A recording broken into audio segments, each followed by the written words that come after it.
මේ බලන්න මේ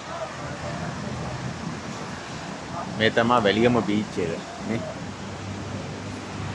මිනිස්සුන්ට යන්න පුළුවන් දෙන්නේ මේ ඉඳගෙන ඉන්න සෙට් එකකින් ඉන්නව නේද ඒක මනුස්සෙට යන්න දෙන්නේ නැහැ හරි බුදුම වර්ධයක් මේ මදිවට බීච් එකේ හැමතැනම මේ මොනවද ඉදිකිරීම් කරලා මේ ඇයි අපිට පුළුවන් මමත් ගිහිල්ලා දැන් බීච් එකේ අල්ල ගන්නවා කෑල්ලා මේ බං මේවා අනිවාර්යෙන් මේවා අල්ලන්නේ නැත්තේ නීති ක්‍රියාත්මක වෙන්නේ නැත්තේ මේ වගේ මේ කරන මිනිස්සුන්ගේ ආදායම කොටසක් අනිවාර්යයෙන්ම පොලිසිය මිනිස්සුන්ට යනවා දැන් මම කම්ප්ලේන්ට් එකක් කරා වැලිගම පොලිසියට මේ කෙලින්ම එයාලා කියන්නේ මේ ඒක අදාළ කොහෙද මේ මොකද්ද මේ